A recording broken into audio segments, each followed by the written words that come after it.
सब केहू कहेला उमरिए के दोष बा। सब केहू कहेला कि उमरिए के दोष बा, लेकिन सूरदास की कहलन की नजरिए के दोष बा। सब केहू कहेला कि उमरिए के दोष बा, लेकिन ना सूरदास बोलते हैं कि ना नजर के दोष हो। बुढ़ारियों में नजर फिर सकता है, जवानियों में कहो है ना। सही कहला।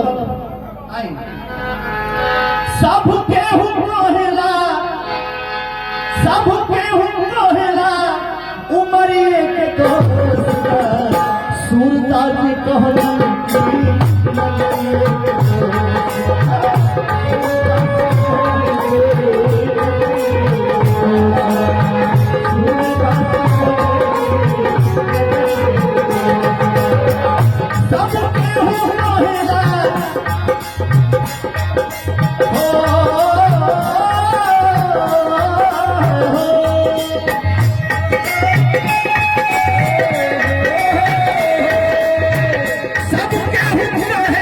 नजरिए के सूरदास जी कहन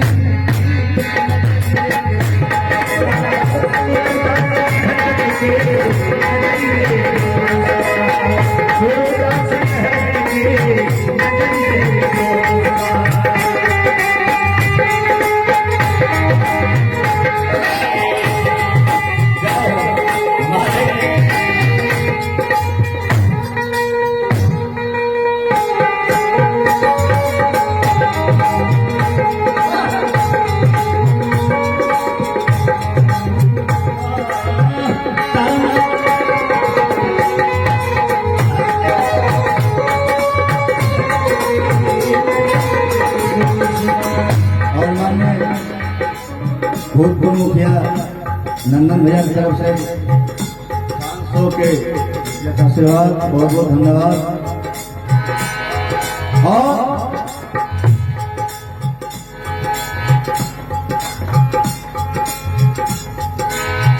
अखिए से लौकेला, अखिए से लौकेला अनहरिया या चोरिया,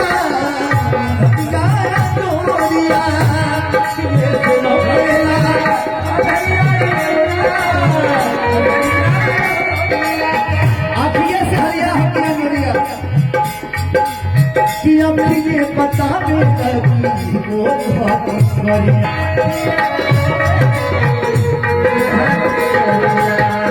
अखिए से लौकेला अनहरिया चोरिया, चोरिया अखिए बता देगा अखिए बता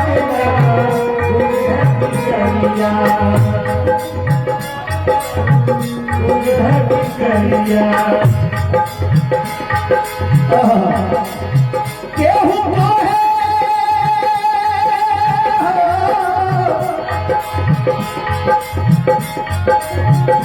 केहू कहे बतरी, केहू कहे बतरी कमरिए के दोष बा। केहू कहे बतरी कमरिए के दोष बा। सूरदास जी कहन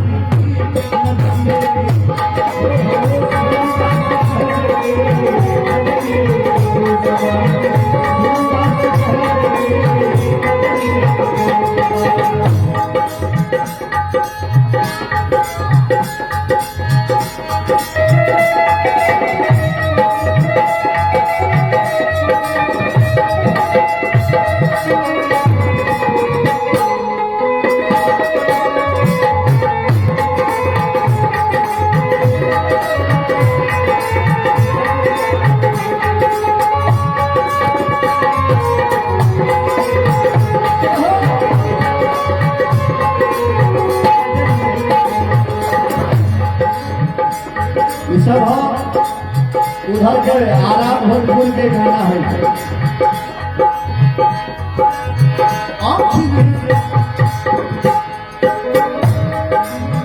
अखिए से होला मन, अखिए से होला मन अखिए से होला मन केहू बाती बाना केहू बाती बाना अखिए से होला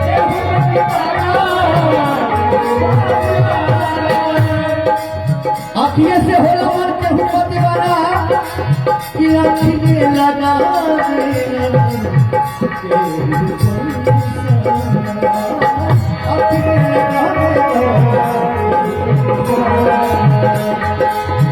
अखिए बतावे केहू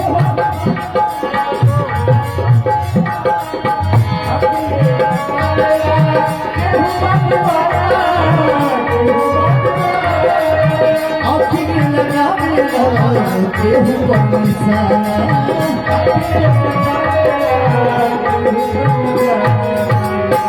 कि केहू कहे धानी रंग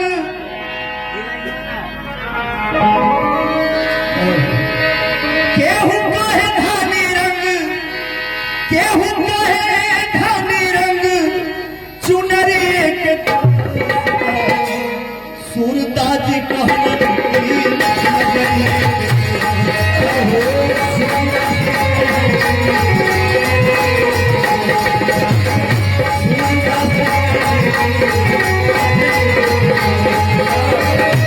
सब